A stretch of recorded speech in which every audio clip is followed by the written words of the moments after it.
Qu'est-ce qui a nourri en vous cette idée du beau?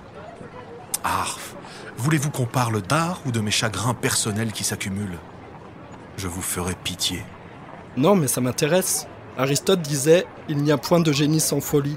Et vous avez forcément remarqué qu'on est plus créatif dans la peine et la douleur. Comme si l'inspiration et la créativité se nourrissaient de nos malheurs pour en sortir quelque chose de neuf.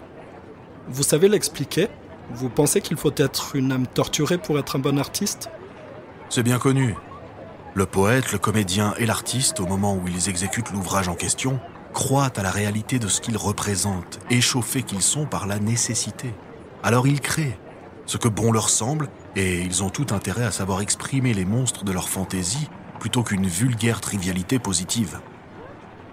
Mais moi, depuis quelques années, mon esprit est tellement frappé des idées de solitude et d'abandon. Ce que je ressens est inexprimable. Ce sont des symptômes de ruine, des bâtiments immenses, l'un sur l'autre, des appartements, des chambres, des galeries, des escaliers, des belvédères, des fontaines, des statues, fissures, lézardes. Tout en haut, une colonne craque, et ses deux extrémités se déplacent. Rien n'a encore croulé. Je ne peux retrouver l'issue. Je descends, puis je remonte. Une tour, labyrinthe. Je n'ai jamais pu sortir. J'habite pour toujours un bâtiment qui va crouler. Je calcule en moi-même, pour m'amuser, si une si prodigieuse masse de pierre, de marbre, de statues, de murs qui vont se choquer réciproquement, seront tressouillés par cette multitude de cervelles, de chair humaine et d'ossements concassés. Ah oui, quand même. La bonne nouvelle, c'est qu'on sait à mon époque que la souffrance contraint effectivement à la créativité, mais ça ne signifie pas qu'il faille être contraint à la souffrance pour devenir créatif. D'ailleurs, la psychologie considère plutôt l'art comme une réconciliation du principe de réalité et du principe de plaisir.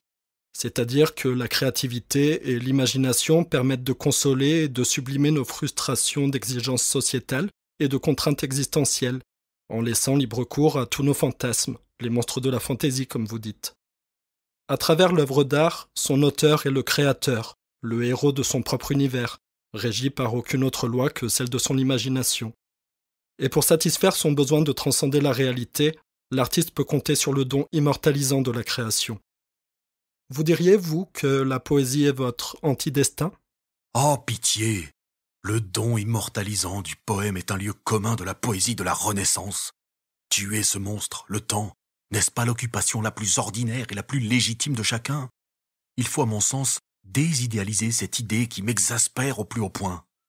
L'art n'a pas d'autre but que lui-même. Je te donne ces vers afin que si mon nom aborde heureusement aux époques lointaines et fait rêver un soir les cervelles humaines, vaisseau favorisé par un grand Aquilon, ta mémoire, pareille aux fables incertaines, fatigue le lecteur ainsi qu'un tympanon, et par un fraternel et mystique chaînon reste comme pendu à mes rimes hautaines. Voyez-vous, c'est presque une chose de science. Je crois très sérieusement au miracle préparé, à la possibilité d'éveiller chez le lecteur telle ou telle sensation par des propos délibérés et avec certitude.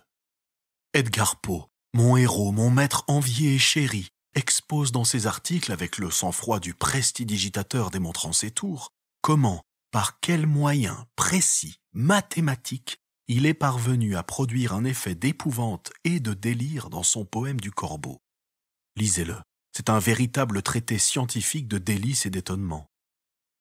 Allez, je vous tiens le pari qu'en 20 leçons, je fais de quiconque un bon artiste capable de faire convenablement des œuvres épiques ou lyriques. Même vous,